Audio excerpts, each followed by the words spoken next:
Assalamualaikum warahmatullahi wabarakatuh. Terima kasih, Anda telah kembali di channel YouTube kami. Saluran informasi yang mengkisahkan kisah-kisah Islami, serta kisah para ulama dan kekasih Allah. Kali ini, kami akan membahas tentang Nabiullah Khidir alaihi salam. Siapakah beliau sebenarnya? Dan benarkah beliau sebenarnya bukanlah seorang nabi? Untuk mengetahui jawabannya, simak video kami kali ini hingga akhir.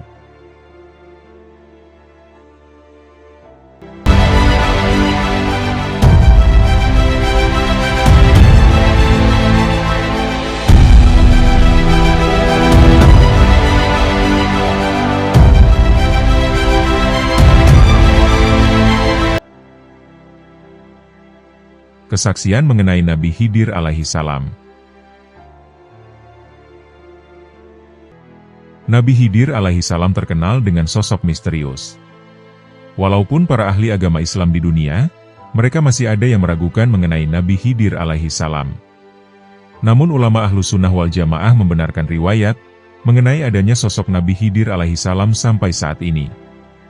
Dalam bahasa Arab, Khidir berarti hijau, atau yang menghijaukan.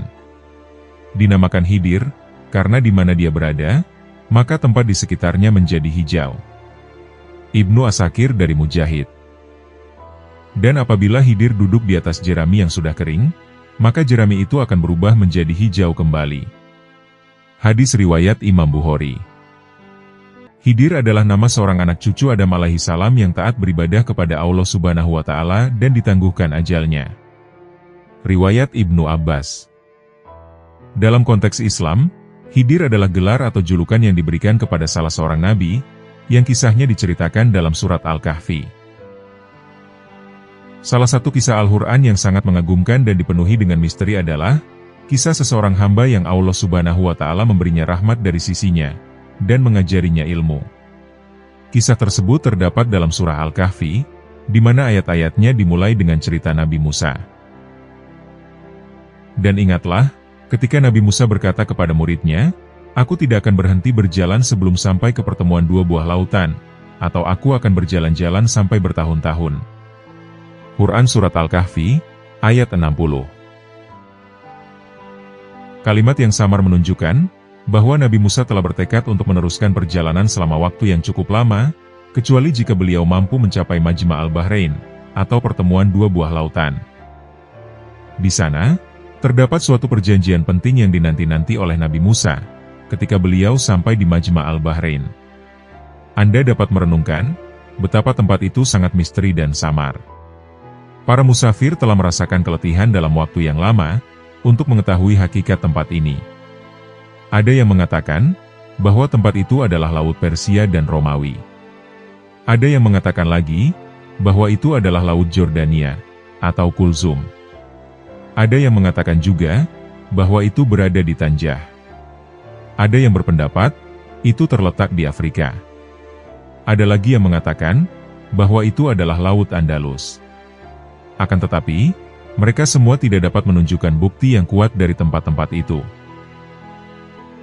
Seandainya tempat itu harus disebutkan, niscaya Allah Subhanahu wa Ta'ala akan menyebutkannya. Namun, Al-Quran Al-Karim sengaja menyembunyikan tempat itu, sebagaimana Al-Quran tidak menyebutkan kapan itu terjadi. Begitu juga, Al-Quran tidak menyebutkan nama-nama orang-orang yang terdapat dalam kisah itu, karena adanya hikmah yang tinggi, yang kita tidak mengetahuinya. Kisah tersebut berhubungan dengan suatu ilmu yang tidak kita miliki, karena biasanya ilmu yang kita kuasai berkaitan dengan sebab-sebab tertentu. Dan tidak juga ia berkaitan dengan ilmu para nabi, karena biasanya ilmu para nabi berdasarkan wahyu. Kita sekarang berhadapan dengan suatu ilmu dari suatu hakikat yang samar, ilmu yang berkaitan dengan takdir yang sangat tinggi, ilmu yang dipenuhi dengan rangkaian tabir yang tebal. Di samping itu, tempat pertemuan dan waktunya antara hamba yang mulia ini dan Nabi Musa juga tidak kita ketahui. Demikianlah kisah itu terjadi tanpa memberitahumu kapan terjadi dan di tempat mana.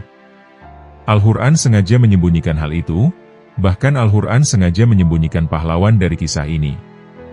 Allah Subhanahu wa Ta'ala mengisyaratkan hal tersebut dalam firman-Nya. Seorang hamba di antara hamba-hamba kami, yang telah kami berikan kepadanya rahmat dari sisi kami, dan yang telah kami ajarkan kepadanya ilmu dari sisi kami. Quran Surat Al-Kahfi, ayat 65. Al-Quran Al-Karim tidak menyebutkan siapa nama hamba yang dimaksud, yaitu seorang hamba yang dicari oleh Nabi Musa agar ia dapat belajar darinya. Nabi Musa adalah seseorang yang diajak berbicara langsung oleh Allah Subhanahu wa Ta'ala, dan ia salah seorang ulul azmi dari para rasul. Beliau adalah pemilik mukjizat tongkat dan tangan yang bercahaya, serta seorang nabi yang Taurat diturunkan kepadanya, tanpa melalui perantara. Namun dalam kisah ini, beliau menjadi seorang pencari ilmu yang sederhana, yang harus belajar kepada gurunya, dan menahan penderitaan di tengah-tengah belajarnya itu. Lantas, siapakah sosok guru atau pengajarnya itu? Pengajarnya adalah seorang hamba Allah, yang namanya tidak disebutkan dalam Al-Quran, meskipun dalam hadis yang suci disebutkan, bahwa ia adalah Khidir alaihi salam. Nabi Musa berjalan bersama hamba yang menerima ilmunya dari Allah Subhanahu wa Ta'ala, tanpa sebab-sebab penerimaan ilmu yang biasa kita ketahui. Mula-mula Khidir menolak ditemani oleh Nabi Musa. Khidir memberitahu Nabi Musa, bahwa ia tidak akan mampu bersabar bersamanya. Akhirnya Khidir mau ditemani oleh Nabi Musa, tapi dengan syarat, hendaklah ia tidak bertanya tentang apa yang dilakukan Khidir, sehingga Khidir menceritakan kepadanya. Khidir merupakan simbol ketenangan dan diam, ia tidak berbicara, serta gerak-gerinya menimbulkan kegelisahan dan kebingungan dalam diri Nabi Musa. Sebagian tindakan yang dilakukan oleh Khidir, jelas-jelas dianggap sebagai kejahatan di mata Nabi Musa. Sebagian tindakan Khidir yang lain dianggap Nabi Musa sebagai hal yang tidak memiliki arti apapun, dan tindakan yang lain justru membuat Nabi Musa bingung, dan membuatnya menentang. Meskipun Nabi Musa memiliki ilmu yang tinggi dan kedudukan yang luar biasa, namun beliau mendapati dirinya dalam keadaan kebingungan, melihat perilaku hamba yang mendapatkan kurnia ilmunya dari sisi Allah Subhanahu wa Ta'ala. Ilmu Nabi Musa yang berlandaskan syariat menjadi bingung, ketika menghadapi ilmu hamba ini yang berlandaskan hakikat. Syariat merupakan bagian dari hakikat. Terkadang, hakikat menjadi hal yang sangat samar, sehingga para nabi pun sulit memahaminya. Awan tebal yang menyelimuti kisah ini dalam Al-Quran telah menurunkan hujan lebat, yang darinya madhab-madhab sufi di dalam Islam menjadi segar dan tumbuh. Bahkan terdapat keyakinan yang menyatakan, adanya hamba-hamba Allah Subhanahu wa Ta'ala yang bukan termasuk nabi dan syuhada, namun para nabi dan para syuhada cemburu dengan ilmu mereka. Keyakinan demikian ini timbul karena pengaruh kisah ini. Para ulama berbeda pendapat berkenaan dengan sosok Nabi Khidir. Sebagian mereka mengatakan, bahwa ia seorang wali dari wali-wali Allah Subhanahu wa Ta'ala. Sebagian lagi mengatakan, bahwa ia adalah seorang nabinya Allah. Terdapat banyak cerita simpang siur tentang kehidupan Khidir, dan bagaimana keadaannya. Ada juga yang mengatakan, bahwa ia akan hidup sampai hari kiamat. Ada juga yang berpendapat bahwa beliau meninggal, sebagaimana meninggalnya hamba-hamba Allah Subhanahu wa Ta'ala yang lain. Yang jelas, kisah Khidir tidak dapat dijabarkan melalui nas-nas atau hadis-hadis yang dapat dipegang, atau yang bersifat otentik. Sekarang, kita tinggal membahas kewaliannya dan kenabiannya. Tentu hal ini termasuk masalah yang sangat rumit atau membingungkan. Pada kesempatan kali ini, kami akan menyampaikan kisahnya mulai dari awal kehidupan beliau, sebagaimana yang dikemukakan dalam Al-Quran. Teguran Allah kepada Nabi Musa. Nabi Musa alaihi salam berbicara di tengah-tengah Bani Israel. Ia mengajak mereka untuk menyembah Allah Subhanahu wa Ta'ala, dan menceritakan kepada mereka tentang kebenaran. Pembicaraan Nabi Musa sangat komprehensif dan tepat. Setelah beliau menyampaikan pembicaraannya, salah seorang Bani Israel bertanya, "Apakah ada di muka bumi seseorang yang lebih alim darimu wahai Nabi Allah?" Dengan nada emosi, Nabi Musa lalu menjawab, "Tidak ada." Allah Subhanahu wa Ta'ala tidak setuju dengan jawaban Nabi Musa. Lalu Allah Subhanahu wa Ta'ala mengutus Jibril untuk bertanya kepadanya, "Wahai Nabi Musa, tidakkah engkau mengetahui di mana Allah Subhanahu wa Ta'ala meletakkan ilmunya?" Nabi Musa akhirnya mengetahui bahwa ia telah terburu-buru mengambil suatu keputusan. Jibril kembali berkata kepadanya, Sesungguhnya Allah Subhanahu wa Ta'ala mempunyai seorang hamba yang berada di Majma' al-Bahrain, yang ia lebih alim daripada kamu.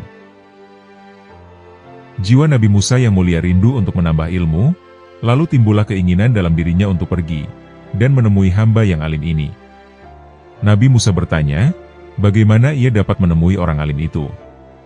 Kemudian ia mendapatkan perintah untuk pergi dan membawa ikan di keranjang. Ketika ikan itu hidup dan melompat ke lautan, maka di tempat itulah Nabi Musa akan menemui hamba yang alim itu. Akhirnya, Nabi Musa pergi guna mencari ilmu. Beliau ditemani oleh seorang pembantunya yang masih muda, dan pemuda itu membawa ikan di keranjang. Kemudian mereka berdua pergi, untuk mencari hamba yang alim dan soleh. Tempat yang mereka cari adalah tempat yang sangat samar, dan masalah ini berkaitan dengan hidupnya ikan di keranjang, dan kemudian ikan itu akan melompat ke laut. Namun Nabi Musa berkeinginan kuat untuk menemukan hamba yang alim ini, walaupun beliau harus berjalan sangat jauh, dan menempuh waktu yang sangat lama. Nabi Musa berkata kepada pembantunya, "Aku tidak memberimu tugas apapun, kecuali engkau memberitahuku di mana ikan itu akan berpisah denganmu." Pemuda atau pembantunya itu lalu berkata, "Sungguh engkau hanya memberi aku tugas yang tidak terlalu berat." Akhirnya, kedua orang itu sampai di suatu batu di sisi laut. Nabi Musa tidak kuat lagi menahan rasa kantuk, sedangkan pembantunya masih bergadang. Angin bergerak ke tepi lautan, sehingga ikan itu bergerak dan hidup, lalu melompat ke laut. Melompatnya ikan itu ke laut sebagai tanda yang diberitahukan Allah kepada Nabi Musa, tentang tempat pertemuannya dengan seseorang yang bijaksana, yang mana Nabi Musa datang untuk belajar kepadanya.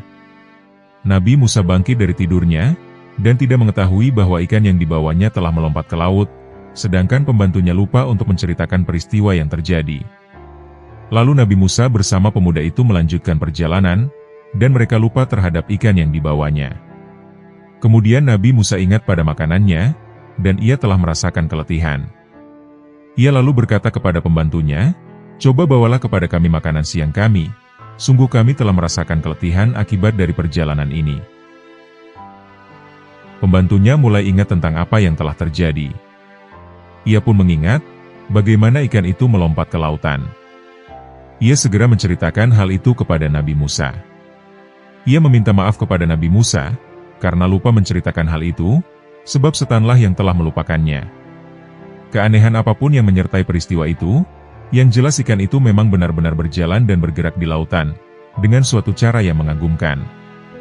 Nabi Musa merasa gembira melihat ikan itu hidup kembali di lautan, dan ia berkata, "Demikianlah yang kita inginkan." Melompatnya ikan itu ke lautan adalah sebagai tanda, bahwa di tempat itulah mereka akan bertemu dengan seseorang lelaki yang alim. Nabi Musa dan pembantunya akhirnya memutuskan kembali, dan menyelusuri tempat yang dilaluinya, sampai ke tempat yang di situ ikan yang dibawanya bergerak dan menuju ke lautan. Perhatikanlah permulaan kisah, bagaimana Anda berhadapan dengan suatu kesamaran dan tabir yang tebal, di mana ketika Anda menjumpai suatu tabir di depan Anda terpampang, maka sebelum tabir itu tersingkap, Anda harus berhadapan dengan tabir-tabir yang lain. Akhirnya, Nabi Musa sampai di tempat di mana ikan itu melompat. Mereka berdua sampai di batu, di mana keduanya sebelumnya telah tidur di dekat situ, lalu ikan yang mereka bawa keluar menuju laut. Di sanalah mereka mendapatkan seorang lelaki. Kami tidak mengetahui namanya, dan bagaimana bentuknya, dan bagaimana bajunya, serta kami juga tidak mengetahui usianya. Yang kita ketahui hanyalah gambaran dalam yang dijelaskan oleh Al-Quran. Lalu mereka bertemu dengan seorang hamba di antara hamba-hamba kami, yang telah kami berikan kepadanya rahmat dari sisi kami, dan yang telah kami ajarkan kepadanya ilmu dari sisi kami. Inilah aspek yang penting dalam kisah itu. Kisah itu terfokus pada sesuatu yang ada di dalam jiwa, bukan tertuju pada hal-hal yang bersifat fisik atau lahiriah. Allah Subhanahu wa Ta'ala berfirman, "Maka tatkala mereka berjalan sampai ke pertemuan dua buah laut itu, maka mereka lalai akan ikannya, lalu ikan itu melompat mengambil jalannya ke laut itu. Tatkala mereka berjalan lebih jauh, berkatalah Nabi Musa kepada muridnya, 'Bawalah kemari makanan kita, sesungguhnya kita merasa letih karena perjalanan kita ini.' Muridnya menjawab, 'Tahukah kamu tatkala kita mencari tempat berlindung di batu tadi, maka sesungguhnya aku lupa menceritakan tentang ikan itu, dan tidak adalah yang melupakan aku untuk menceritakannya kecuali setan, dan ikan itu mengambil jalannya ke laut dengan cara yang aneh sekali. Nabi Musa berkata, itulah tempat yang kita kar. Lalu keduanya kembali, mengikuti jejak mereka semula. Lalu mereka bertemu dengan seorang hamba di antara hamba-hamba kami, yang telah kami berikan kepadanya rahmat dari sisi kami, dan yang telah kami ajarkan kepadanya ilmu dari sisi kami. Quran Surat Al-Kahfi, ayat 61 hingga 65. Imam Bukhari mengatakan, bahwa Nabi Musa dan pembantunya menemukan Khidir di atas sejadah hijau, dan ia sedang berada di tengah-tengah lautan. Ketika Nabi Musa melihatnya, ia menyampaikan salam kepadanya. Maka Nabi Khidir berkata, apakah di bumimu ada salam? Siapakah kamu? Nabi Musa lalu menjawab, aku adalah Nabi Musa. Nabi Khidir lalu berkata, bukankah engkau Nabi Musa dari Bani Israel? Bagimu salam wahai Nabi dari Bani Israel. Nabi Musa lalu berkata, dari mana engkau mengenal saya? Nabi Khidir menjawab, sesungguhnya yang mengenalkan kamu kepadaku, adalah yang juga memberitahuku siapa kamu. Lantas, apa yang kau inginkan wahai Nabi Musa? Nabi Musa berkata dengan penuh kelembutan dan kesopanan, apakah aku dapat mengikutimu, agar engkau dapat mengajariku sesuatu yang engkau telah memperoleh kurnia darinya. Nabi Khidir berkata, tidakkah cukup di tanganmu Taurat, dan bukankah engkau telah mendapatkan wahyu? Sungguh wahai Nabi Musa, jika engkau ingin mengikutiku, maka engkau tidak akan mampu bersabar bersamaku. Kita ingin memperhatikan sejenak, perihal perbedaan antara pertanyaan Nabi Musa yang penuh dengan kesopanan dan kelembutan, dan jawaban Nabi Khidir yang tegas. Di mana, pada saat itu Khidir memberitahu Nabi Musa, bahwasanya ilmunya tidak harus diketahui oleh Nabi Musa, sebagaimana ilmu Nabi Musa tidak diketahui oleh Khidir. Para ahli tafsir mengemukakan, bahwa Khidir berkata kepada Nabi Musa, ilmuku tidak akan engkau ketahui, dan engkau tidak akan mampu sabar untuk menanggung derita dalam memperoleh ilmu itu. Aspek-aspek lahiriah yang engkau kuasai, tidak dapat menjadi landasan dan ukuran untuk menilai ilmuku. Barangkali engkau akan melihat dalam tindakan-tindakanku, yang tidak engkau fahami sebab-sebabnya. Oleh karena itu, wahai Nabi Musa, engkau tidak akan mampu bersabar ketika ingin mendapatkan ilmuku. Nabi Musa mendapatkan suatu pernyataan yang tegas dari Khidir, namun beliau kembali mengharapnya untuk mengizinkannya menyertainya untuk belajar darinya. Nabi Musa berkata kepadanya, bahwa insya Allah, ia akan mendapatinya sebagai orang yang sabar, dan tidak ia akan menentang sedikit pun. Perhatikanlah bagaimana Nabi Musa, seorang nabi yang berdialog dengan Allah Subhanahu wa Ta'ala, merendah di hadapan hamba ini, dan ia juga menegaskan bahwa ia tidak akan menentang perintahnya. Hamba Allah yang namanya tidak disebutkan dalam Al-Quran menyatakan bahwa di sana terdapat syarat yang harus dipenuhi Nabi Musa, jika ia bersikeras ingin menyertainya dan belajar darinya. Nabi Musa bertanya tentang syarat ini, lalu hamba yang soleh ini menentukan agar Nabi Musa tidak bertanya sesuatu pun, sehingga pada saatnya nanti ia akan mengetahuinya, atau hamba yang soleh itu akan memberitahunya. Nabi Musa sepakat atas syarat tersebut, dan kemudian mereka pun pergi. Perhatikanlah firman Allah Subhanahu wa Ta'ala dalam surah Al-Kahfi berikut ini. Nabi Musa berkata kepadanya, bolehkah aku mengikutimu, supaya kamu mengajarkan kepadaku ilmu yang benar, di antara ilmu-ilmu yang telah diajarkan kepadamu? Dia menjawab, sesungguhnya kamu sekali-kali tidak akan sanggup sabar bersamaku. Dan bagaimana kamu dapat sabar atas sesuatu, yang kamu belum mempunyai pengetahuan yang cukup tentang hal itu? Nabi Musa berkata, insya Allah, kamu akan mendapati aku sebagai orang yang sabar, dan aku tidak akan menentangmu dalam sesuatu urusan pun. Dia berkata, jika kamu mengikutiku, maka janganlah kamu menanyakan kepadaku tentang sesuatu pun, sampai aku sendiri menerangkannya kepadamu. Quran Surat Al-Kahfi, ayat 66 hingga 70. Nabi Musa lalu pergi bersama Khidir. Mereka berdua berjalan beriringan di tepi laut. Kemudian terdapat perahu yang berlayar, lalu mereka berbicara dengan orang-orang yang ada di sana, agar orang-orang itu mau mengangkut mereka. Para pemilik perahu ternyata mengenal Khidir. Lalu mereka pun membawanya berserta Nabi Musa, tanpa meminta upah sedikit pun kepadanya, dan ini sebagai bentuk penghormatan kepada Khidir. Namun Nabi Musa dibuat terkejut, ketika perahu itu berlabuh dan ditinggalkan oleh para pemiliknya, Khidir melubangi perahu itu. Ia mencabut papan demi papan dari perahu itu, lalu ia melemparkannya ke laut, sehingga papan-papan itu dibawa ombak ke tempat yang jauh. Nabi Musa yang menyertai Khidir, dan melihat tindakannya, membuatnya kemudian berpikir. Nabi Musa berkata kepada dirinya sendiri, "Apa yang aku lakukan di sini? Mengapa aku berada di tempat ini, dan menemani laki-laki ini? Mengapa aku tidak tinggal bersama Bani Israel, dan membacakan kitab Allah Subhanahu wa Ta'ala, sehingga mereka taat kepadaku? Sungguh, para pemilik perahu ini telah mengangkut kami tanpa meminta upah. Mereka pun memuliakan kami, tetapi guruku justru merusak perahu itu dengan melubanginya." Tindakan Khidir di mata Nabi Musa adalah tindakan yang tercela. Kemudian bangkitlah emosi Nabi Musa, sebagai bentuk kecemburuannya kepada kebenaran. Ia terdorong untuk bertanya kepada gurunya, dan ia lupa tentang syarat yang telah diajukannya, agar ia tidak bertanya apapun yang terjadi. Nabi Musa lalu berkata, "Apakah engkau melubanginya agar para penumpangnya tenggelam? Sungguh, engkau telah melakukan sesuatu yang tercela." Mendengar pertanyaan lugas Nabi Musa, hamba Allah Subhanahu wa Ta'ala itu menoleh kepadanya, dan menunjukkan bahwa usaha Nabi Musa untuk belajar darinya menjadi sia-sia, karena Nabi Musa tidak mampu lagi bersabar. Nabi Musa meminta maaf kepada Khidir karena ia lupa, dan mengharap kepadanya agar tidak menghukumnya. Tak lama kemudian, mereka berdua berjalan melewati suatu kebun, yang dijadikan tempat bermain oleh anak-anak kecil. Ketika anak-anak kecil itu sudah letih bermain, salah seorang mereka tampak bersandar di suatu pohon, dan rasa kantuk telah menguasainya. Tiba-tiba Nabi Musa dibuat terkejut lagi, ketika melihat hamba Allah Subhanahu wa Ta'ala ini kecil itu.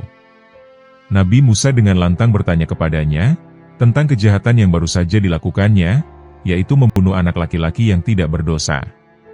Hamba Allah Subhanahu wa Ta'ala itu kembali mengingatkan Nabi Musa, bahwa ia tidak akan mampu bersabar bersamanya. Nabi Musa meminta maaf kepadanya, karena lagi-lagi ia lupa, dan Nabi Musa berjanji tidak akan bertanya lagi. Nabi Musa berkata, "Ini adalah kesempatan terakhirku untuk menemanimu." Mereka pun pergi, dan meneruskan perjalanannya. Mereka lalu memasuki suatu desa yang sangat bahil. Nabi Musa tidak mengetahui, mengapa mereka berdua pergi ke desa itu, serta mengapa tinggal dan bermalam di sana. Makanan yang mereka bawa habis, lalu mereka meminta makanan kepada penduduk desa itu, tetapi penduduk itu tidak mau memberinya, dan tidak mau menjamu mereka. Kemudian datanglah waktu petang, dan kedua orang itu ingin beristirahat di sebelah dinding yang hampir roboh. Lagi-lagi Nabi Musa dibuat terkejut, ketika melihat hamba itu berusaha membangun dinding yang nyaris roboh tersebut. Bahkan, ia menghabiskan waktu malam untuk memperbaiki dinding itu, dan membangunnya seperti baru. Nabi Musa sangat heran melihat tindakan gurunya.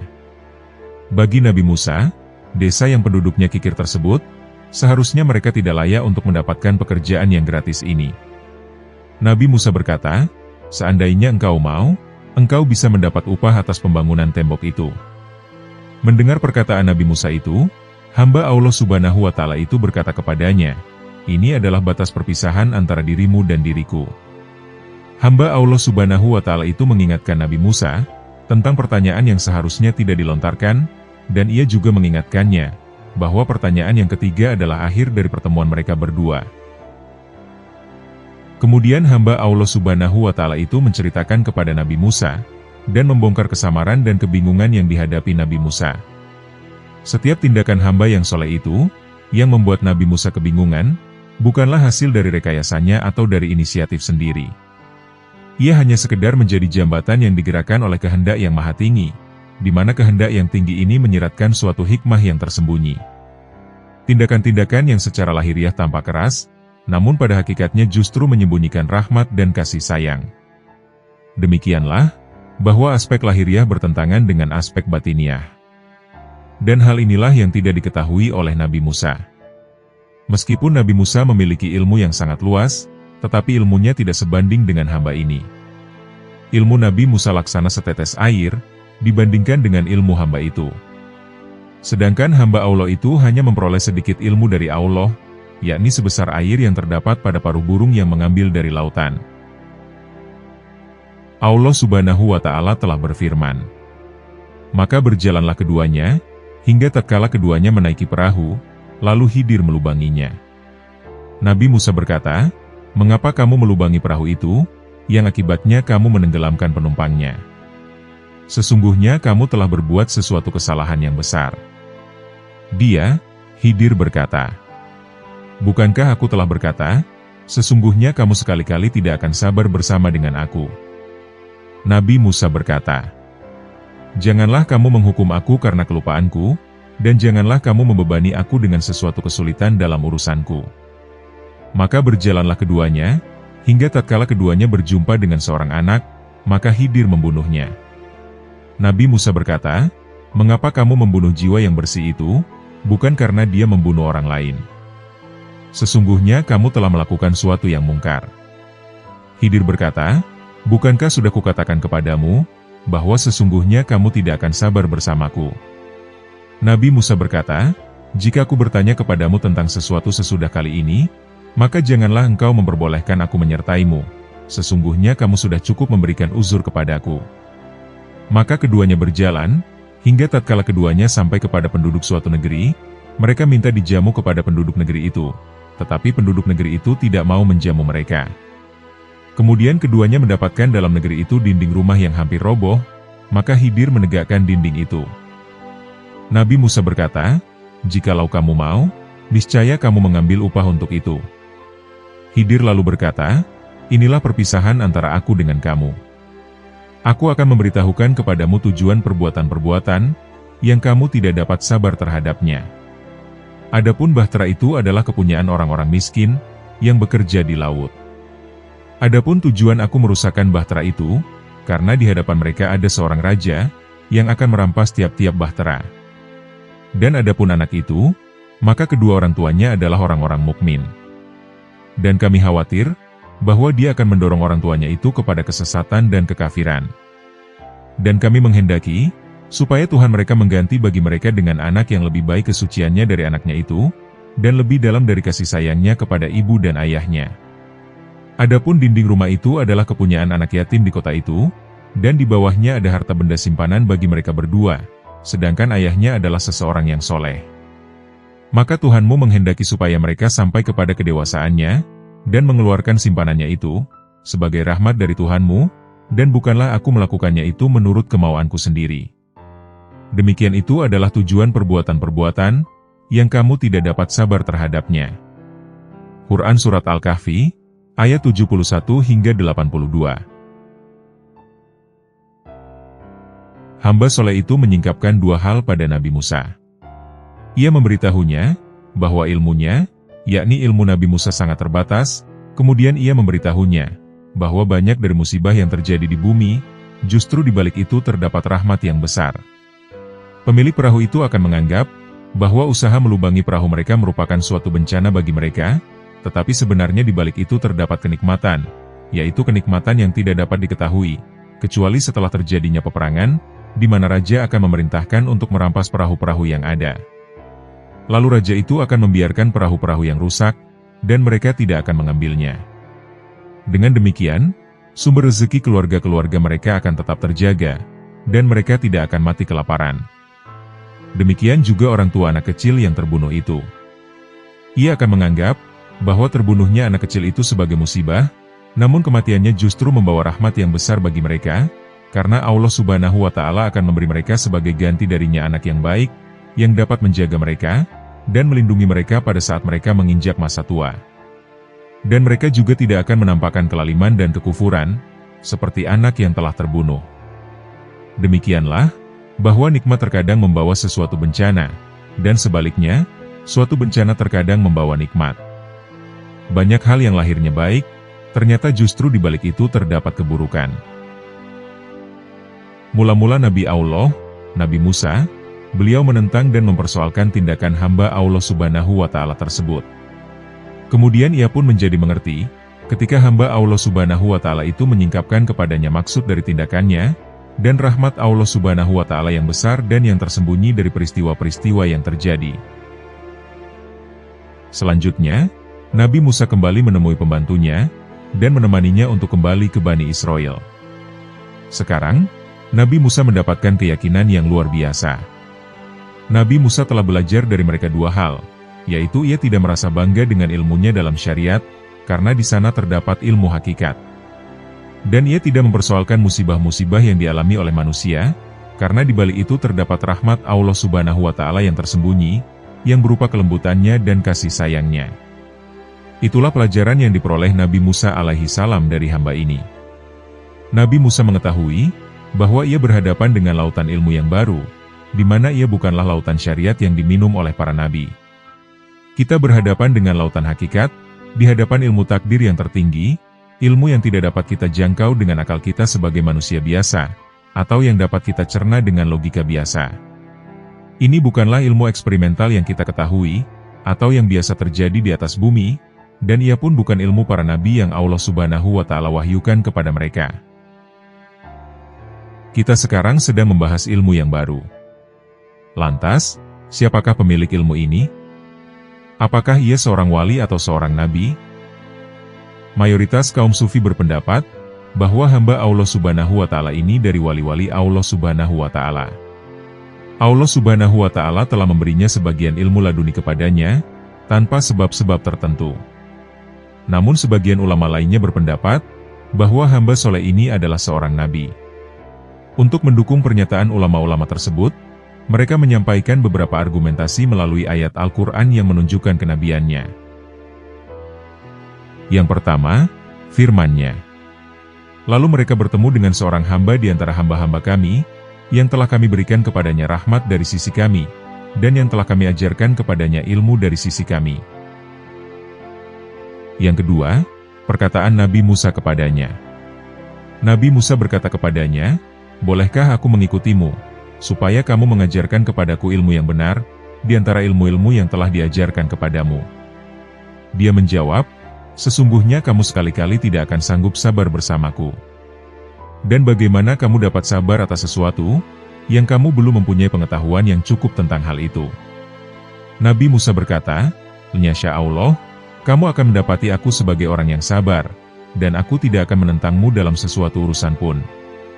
Dia berkata, "Jika kamu mengikutiku, maka janganlah kamu menanyakan kepadaku tentang sesuatu pun, sampai aku sendiri menerangkannya kepadamu." Quran Surat Al-Kahfi, ayat 66 hingga 70. Seandainya ia seorang wali dan bukan seorang nabi, maka Nabi Musa tidak akan berdialog, atau berbicara dengannya dengan cara yang demikian, dan ia tidak akan menjawab kepada Nabi Musa dengan jawaban yang demikian. Bila ia bukan seorang nabi, maka berarti ia tidak maksum, sehingga Nabi Musa tidak harus memperoleh ilmu dari seseorang wali yang tidak maksum. Yang ketiga, Khidir menunjukkan keberaniannya untuk membunuh anak kecil itu, melalui wahyu dari Allah Subhanahu wa Ta'ala, dan perintah darinya. Ini adalah dalil tersendiri, yang menunjukkan kenabiannya, dan bukti kuat yang menunjukkan kemaksumannya. Sebab, seorang wali tidak boleh membunuh jiwa yang tidak berdosa, dengan hanya berdasarkan kepada keyakinannya dan hatinya. Boleh jadi, apa yang terlintas dalam hatinya tidak selalu maksum, karena terkadang ia membuat kesalahan.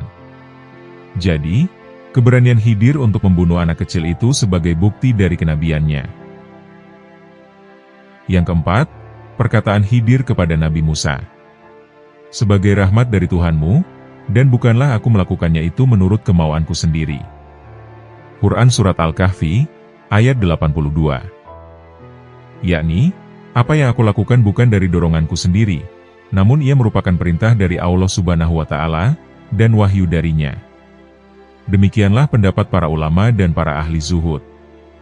Para ulama berpendapat bahwa Khidir adalah seorang nabi, sedangkan para ahli zuhud dan para tokoh sufi berpendapat bahwa Khidir adalah seorang wali dari wali-wali Allah Subhanahu wa Ta'ala.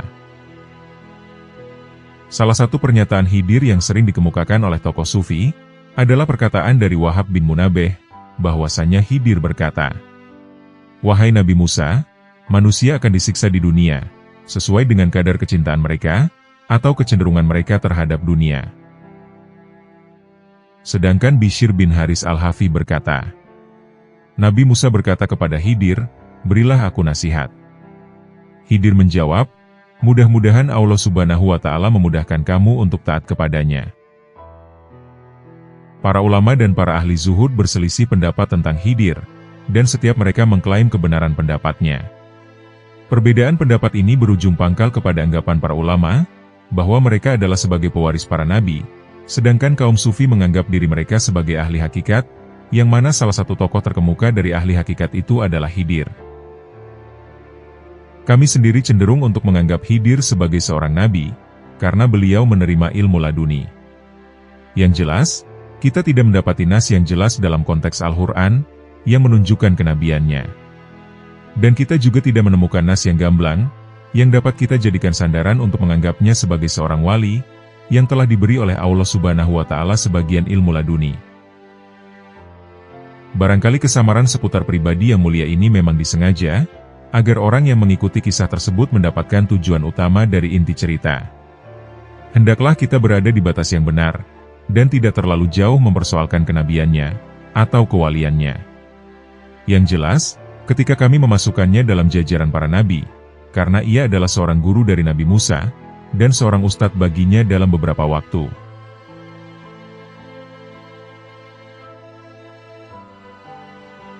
Berikut ini akan kami sampaikan kisah tentang Nabi Khidir alaihi salam, yang diceritakan di luar Al-Quran. Ketika Rasulullah sedang berada di dalam masjid, beliau mendengar orang berdoa, Ya Allah, tolonglah aku atas apa yang bisa menyelamatkan aku, dari apa yang paling kutakuti. Lalu Rasulullah bersabda, mengapa orang itu tidak menyertakan pasangan doanya yang seperti ini? Ya Allah, berilah kepadaku kerinduan orang-orang soleh yang paling mereka rindukan. Kemudian Rasulullah menyuruh sahabatnya Anas, untuk menyampaikan pasangan doa tersebut kepada orang yang sedang berdoa tadi. Setelah Anas menyampaikan kepada orang tersebut, perihal pasangan doa dari Rasulullah SAW, maka orang itu berkata, Wahai Anas, katakan kepada Rasulullah SAW, bahwa Allah telah memberi kelebihan karunia kepadanya di atas para nabi, seperti kelebihan kepada umatnya di atas umat para nabi lain, seperti kelebihan bulan Ramadan atas bulan-bulan lainnya, dan memberi kelebihan hari Jumat atas hari-hari yang lain. Anas terperanjat pada saat lelaki itu menoleh ke arah Anas, karena yang nampak adalah Khidir alaihi salam. Lalu orang itu berdoa, Ya Allah, jadikanlah aku termasuk golongan umat yang dimuliakan ini. Riwayat Ibnu Adi dalam Al-Kamil, Tobroni dalam Al-Awsat, Ibnu Askir dalam Tarikh Damsyik, dan Ibnu Abi Dunya dari Anas, riwayat Hakim dalam Al-Mustadrak. Pada waktu wafatnya Rasulullah SAW, ketika di tengah-tengah kesedihan para sahabat yang menangis mengelilingi jenazah beliau, tiba-tiba ada seorang laki-laki berjenggot lebat dan bertubuh tegap, masuk ke dalam majelis takziah. Dia lalu menundukkan kepalanya, sambil mencucurkan air mata. Kemudian segera ia menemui para sahabat Nabi, dan berkata, Sesungguhnya Allah telah menyediakan balasan pada setiap musibah, pengganti pada setiap yang hilang, dan khalifah pada setiap yang tiada. Maka kembalikanlah segalanya kepada Allah, dan berharaplah kepadanya. Allah telah mempersiapkan segalanya untuk kalian. Dan ketahuilah, bahwasanya yang ditimpa musibah adalah orang yang tidak terpaksa. Setelah itu, orang itu lalu pergi. Para sahabat saling bertanya, siapakah gerangan orang tersebut? Tetapi Abu Bakar segera menjawab, dia adalah Khidir, saudara Rasulullah SAW. Riwayat Baihaqi dari Anas bin Malik. Pada waktu Umar akan mensolati jenazah, tiba-tiba terdengar suara berbisik dari belakang, "Tunggu saya wahai Umar." Maka Umar menunggu dia, hingga dia masuk ke dalam shaf, dan Umar pun mulai bertakbir. Setelah sholat, Umar mendoakan jenazah tersebut, "Ya Allah, jika engkau mengazabnya, berarti dia durhaka kepadamu, tapi jika engkau mengampuni dia, maka sesungguhnya dia sangat membutuhkan rahmatmu." Setelah jenazah dimakamkan, seorang laki-laki memperbaiki tanah kuburannya, sambil berkata, "Beruntunglah kamu, wahai penghuni kubur, jika kamu tidak menjadi orang yang mengaku, menyimpan, atau menentukan." Mendengar ucapan dua orang tersebut, Umar kemudian menyuruh untuk memanggilkan orang tersebut, "Bawalah orang itu kemari, akan kutanyakan tentang sholatnya, dan pembicaraannya itu. Maka seorang lelaki pergi mencarinya, tetapi orang itu sudah tidak ada, kecuali hanya bekas telapak kakinya di tanah, yang besarnya kira-kira 1 hasta. Lalu Umar berkata lagi, "Demi Allah, dia itu Khidir yang pernah diceritakan oleh Rasulullah kepadaku." Riwayat Muhammad bin Munkadir. Pada waktu sahabat Ali radhiyallahu anhu sedang melakukan tawaf, tiba-tiba dia melihat seorang laki-laki bergantung pada kelambu Ka'bah, sambil berdoa.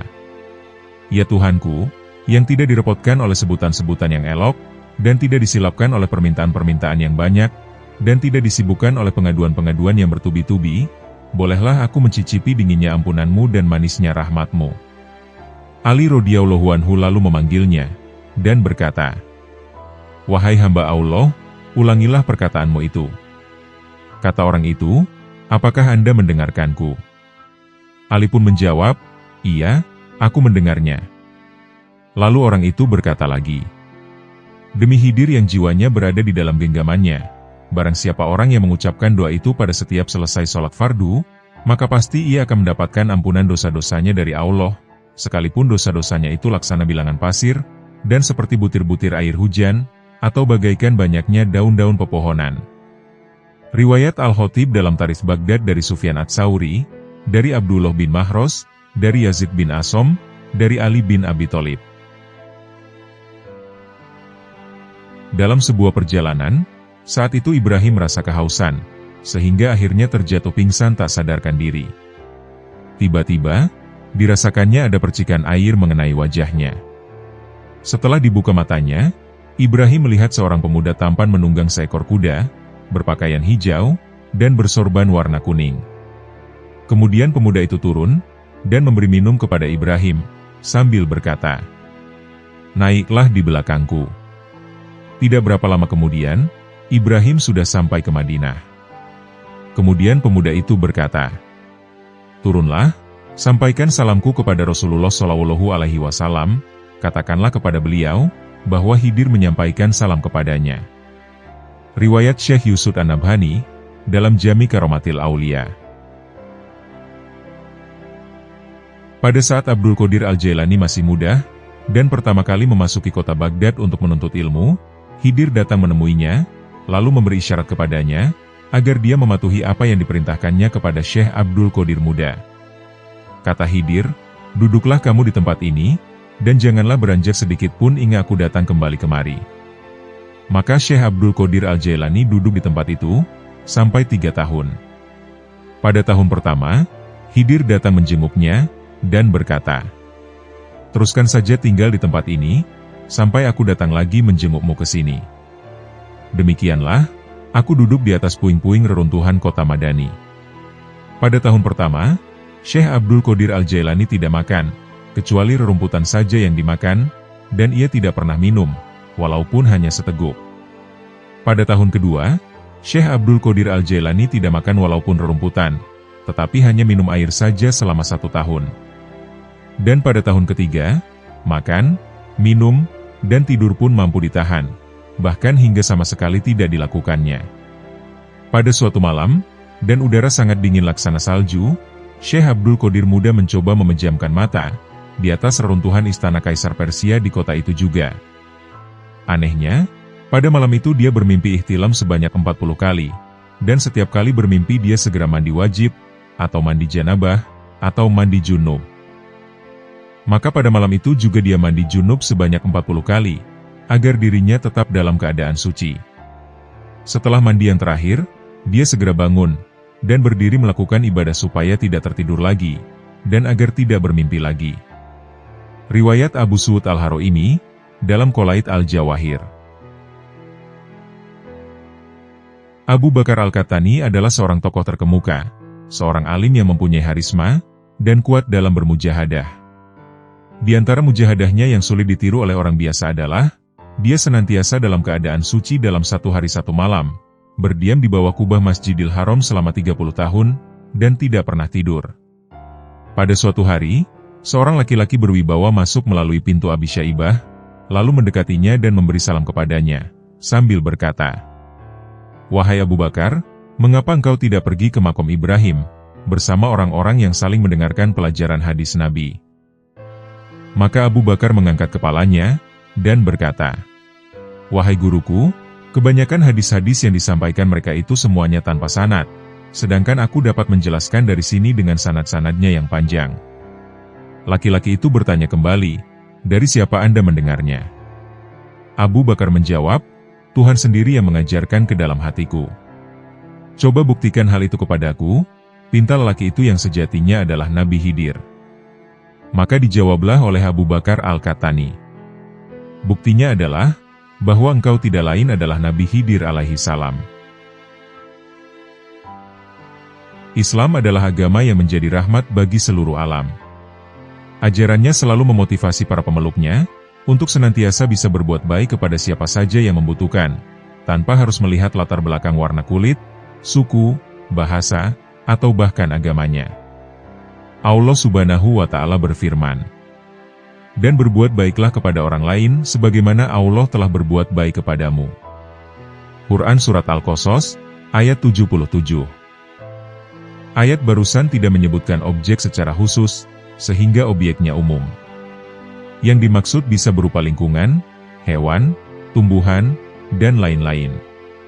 Dari ayat barusan, perintah berbuat baik itu dilakukan, sebagaimana Allah telah berbuat baik kepada kita. Ada sebagian ulama memahaminya dengan sudut pandang berbeda, yakni perintah berbuat baik itu disebabkan, karena Allah telah berbuat baik kepada kita. Demikian tulis Profesor Quraisy Shihab dalam tafsirnya. Dari sini kita memahami, bahwa perbuatan baik yang kita lakukan adalah bentuk rasa syukur kepada Allah, karena Allah telah juga berbuat baik kepada kita. Kita tidak bisa membalasnya secara langsung. Oleh karenanya, balasan itu kita wujudkan dengan cara berbuat baik kepada makhluk Allah yang lain. Apa yang dilakukan Nabi Khidir pada kisah yang akan kami bacakan, agaknya bisa menjadi teladan bagi kita, tentang betapa pentingnya berbuat baik kepada sesama. Memang kita tidak dituntut untuk mencontohnya sama persis. Namun setidaknya kita bisa menirunya semampu kita. Berikut kisah selengkapnya. Seseorang Fulan, bukan nama sebenarnya, ia datang menemui Nabi Khidir untuk meminta sesuatu.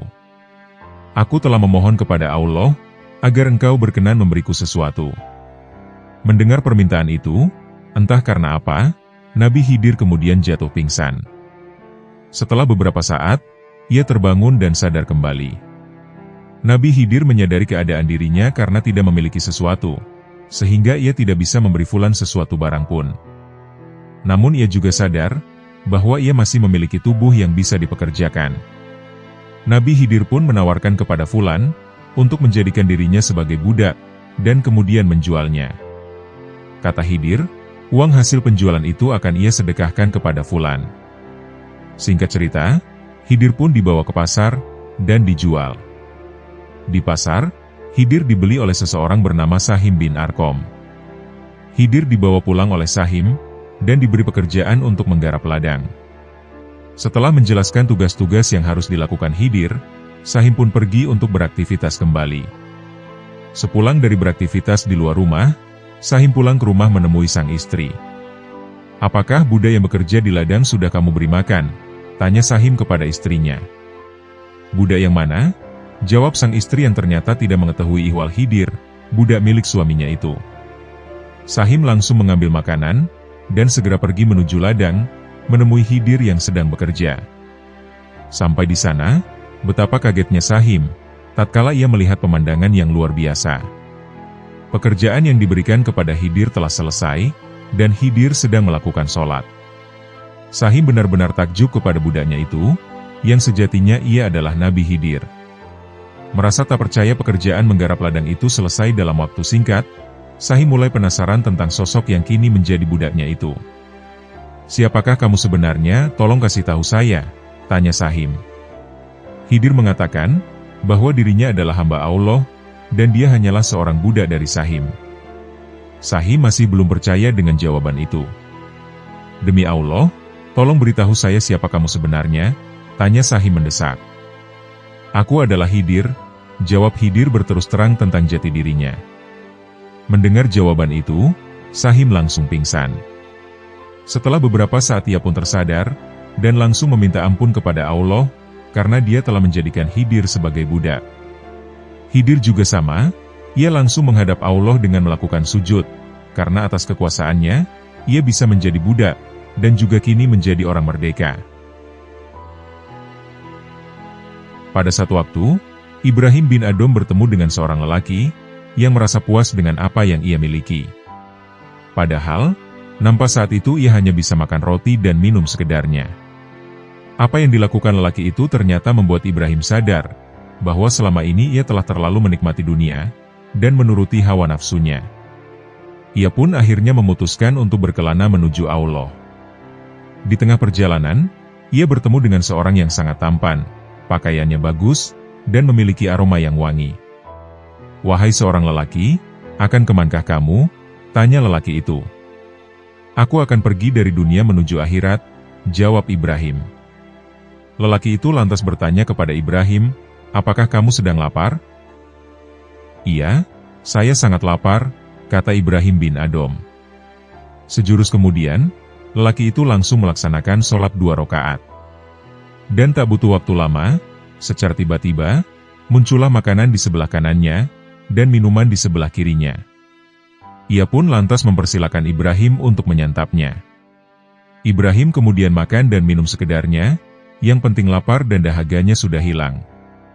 Lelaki itu lalu berkata, "Dengarkan, pikirkan, dan jangan terburu-buru, karena buru-buru itu dari setan. Jangan bersedih, dan jangan pula kamu durhaka kepada Allah." Lelaki itu kemudian menjelaskan balasan dari Allah kepada orang yang durhaka kepadanya, yakni dia akan melimpahkan kegelapan dan kesesatan dalam hatinya, menghalangi rizkinya, dan menghancurkannya dimanapun ia berada. Jika dia menghendaki kebaikan terhadap seseorang, maka dia akan memberi cahaya dalam hatinya, sehingga ia bisa membedakan mana yang baik, dan mana yang buruk. "Aku mengajarimu ilmu-ilmu agama dan nama Allah yang agung," atau Ismu al-Adzam, ucap lelaki itu melanjutkan nasihatnya. Ia menambahkan, jika Ibrahim lapar atau haus, maka ia bisa membaca doa Ismu al-Adzam itu. Niscaya ia akan kenyang dan hilang dahaganya. Lelaki itu juga menasihati Ibrahim, yakni manakala ia berada di antara orang-orang baik, maka hendaknya ia menjadi tanah, dan biarlah mereka menginjak-injaknya. Hal ini karena ridho dan murka Allah, terletak pada ridho dan murka mereka. Maksudnya, Ibrahim hendaknya rendah hati, serta hendaknya ia selalu mendengarkan nasihat dan arahan orang-orang baik itu. "Wahai lelaki, sekarang ambillah ini, dan aku akan mengambil ini," kata lelaki itu mempersilahkan Ibrahim mengambil barang-barang pemberian darinya. Ibrahim pun khusyuk mendengarkan nasihat lelaki itu. Lelaki itu lantas berdoa, "Ya Allah, tutuplah aku darinya, dan tutuplah ia dariku." Tak lama, lelaki itu pun lantas pergi entah kemana. Setelah itu, Ibrahim bertemu lagi dengan lelaki yang berbeda, namun memiliki ciri-ciri yang sama dengan lelaki yang pertama, wajah tampan, baju bagus, dan aroma wangi. Lelaki itu bertanya kepada Ibrahim, "Apakah kamu tadi bertemu dengan lelaki yang ciri-cirinya seperti ini dan itu?" Ibrahim bin Adham mengiyakan pertanyaan lelaki tersebut. Sontak, tanpa ia duga, lelaki yang berada di hadapannya itu tiba-tiba menangis. Ibrahim pun kemudian bertanya kepada lelaki kedua itu, tentang identitas lelaki pertama yang ia temui tadi. Lelaki itu menjawab, "Dia saudaraku, Ilyas. Allah mengutusnya kepadamu untuk mengajarkan nama yang agung, atau Ismu al-Adzam." Mungkin, yang dimaksud lelaki kedua itu adalah Nabi Ilyas alaihi salam. "Lantas, siapakah Anda ini?" tanya Ibrahim. Lelaki itu kemudian menjawab, "Aku ini adalah Khidir." Begitulah kisah pertemuan Ibrahim bin Adham dengan Nabi Ilyas dan Nabi Khidir, yang diringkas dari kitab Mir'ah al-Zaman, fi Tawarikh al-Ayan, karya Syamsuddin Abi al-Mudzafar Yusuf. Dari kisah tadi kita bisa belajar banyak hal. Salah satunya adalah tentang adab atau tata krama, ketika kita bertemu dengan orang-orang baik, ulama, cendekiawan, ilmuwan, dan lain sebagainya. Yakni, salah satu adabnya adalah selalu merasa bodoh, dan tidak angkuh. Dalam kisah tadi disebutkan, hendaknya kita selalu menjadi tanah, dan biarkan mereka menginjak-injak kita. Hadratus Yai Hashim Asy'ari, dalam kitab Adab al-Alim wal Muta'alim, beliau menyebutkan beberapa adab seorang murid kepada gurunya. Salah satunya adalah, hendaknya seorang murid selalu mengagungkan dan menghormati gurunya, serta selalu meyakini bahwa gurunya adalah orang sangat sempurna. Hal demikian akan membuat si murid mudah mencapai keberhasilan. Orang yang mengagungkan dan meyakini kesempurnaan orang lain, dalam hal ini guru, berarti sama halnya dengan merendahkan dirinya sendiri di hadapan orang tersebut. Dalam konteks belajar mengajar, merendahkan diri seperti itu, salah satunya dengan cara selalu merasa bodoh, akan membuat pelakunya selalu bersemangat dalam belajar dan menambah ilmu pengetahuan. Walhasil, hanya dengan merasa bodohlah, seseorang akan terus bisa memasukkan ilmu pengetahuan ke dalam otak dan hatinya. Bukankah gelas yang akan bisa diisi air adalah gelas yang kosong? Malam telah larut. Seorang penguasa tiran di Turkistan sedang mendengarkan kisah-kisah yang disampaikan oleh seorang sufi. Suasana begitu hening, hanya sufi tersebut yang berbicara. Entah mengapa, tiba-tiba penguasa itu bertanya tentang Nabi Khidir. "Beritahu aku, bagaimana bisa bertemu dengan Nabi Khidir?" ucap raja. "Beliau datang kalau diperlukan. Maka tangkaplah jubahnya kalau beliau muncul. Segala pengetahuan akan menjadi milik Paduka," jawab sufi tersebut. Sang raja menjadi penasaran, dan bertanya, apakah itu bisa terjadi pada siapapun? "Siapapun bisa wahai raja," jawab sufi itu. Apa yang dikatakan sufi tersebut ternyata membuat hati raja gundah gulana. Ia berpikir terus, bagaimana caranya ia bisa bertemu dengan Nabi Khidir. Hingga akhirnya sang raja itu membuat sebuah sayembara, yang isinya barang siapa yang bisa menghadirkan Khidir, maka ia akan dijadikan orang kaya. Pengumuman itu pun sontak menyebar kemana-mana. Di sebuah dusun, ada seorang lelaki miskin dan buta, namanya Bahtiar. Mendengar pengumuman itu, ia kemudian memutar otaknya sejenak, kemudian ia berkata kepada istrinya, "Wahai istriku, aku punya rencana bagus, dan kita akan segera menjadi orang kaya. Namun beberapa lama kemudian, aku harus mati. Tapi itu tak mengapa, karena hadiah itu bisa menghidupimu selamanya." Setelah difikir matang-matang, pada suatu hari Bahtiar lalu menghadap raja. Ia dengan lantang mengatakan bahwa ia bisa mencari Nabi Khidir dalam waktu 40 hari. Namun hal itu ada syaratnya, yaitu raja harus memberinya 1000 keping emas. Syarat itu pun diterima oleh raja, dan dia berkata, "Kalau engkau bisa berhasil menemukan Khidir, maka engkau akan mendapat 10 kali 1000 keping emas. Namun kalau gagal, engkau akan dihukum mati." Setelah mendengar tantangan sang raja, Bahtiar pun menerima syarat tersebut, dan pulang menemui istrinya. Hari berganti, dan sampailah waktu yang telah ditentukan sang raja. Maka di hari ke-40, Bahtiar menghadap raja, dan ia berkata, "Yang mulia, kerakusanmu telah menyebabkan engkau berpikir bahwa uang akan dapat mendatangkan Khidir. Tetapi Khidir, kata orang-orang ia tidak akan muncul oleh panggilan yang berdasarkan kerakusan." Mendengar hal tersebut, sang raja menjadi murka. "Orang celaka, engkau telah mengorbankan nyawamu. Siapa berani melawan keinginan seorang raja?" ucap sang raja.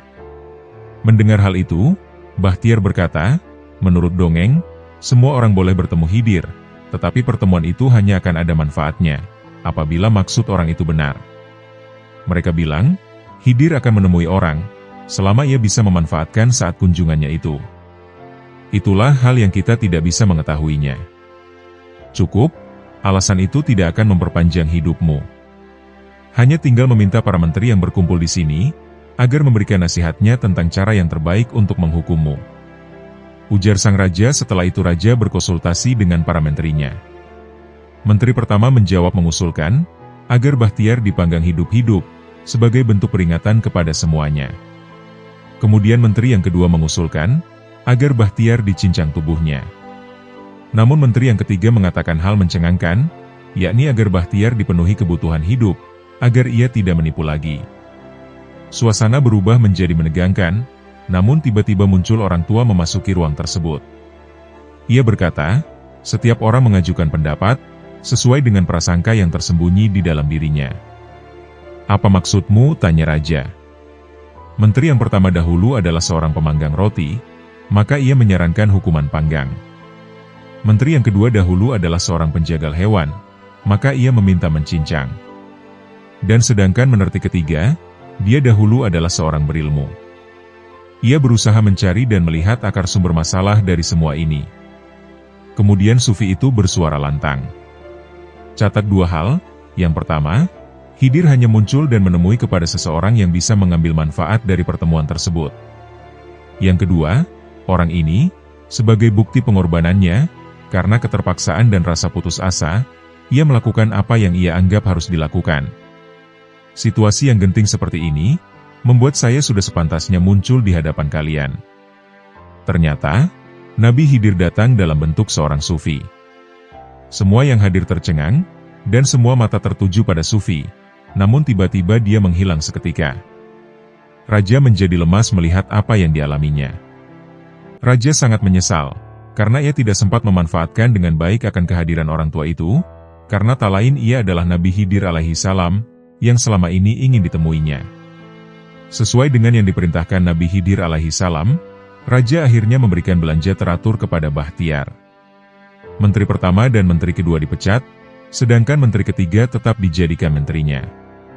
1000 keping emas pun dikembalikan oleh Bahtiar kepada rajanya, sebagai kas kerajaan, dan raja kemudian memberikan belanja teratur kepada Bahtiar.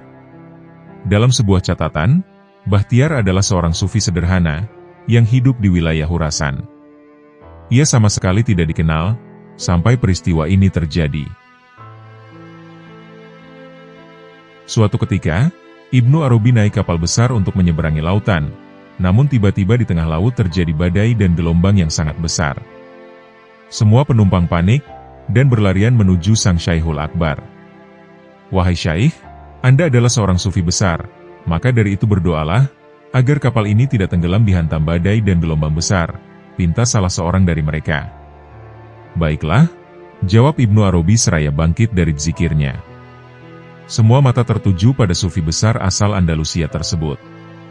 Ibnu Arabi lalu segera naik ke ujung tiang kapal itu, dan berkata, "Wahai lautan kecil, tunduklah pada lautan yang besar. Aku adalah laut yang besar, dan kamu adalah laut yang kecil."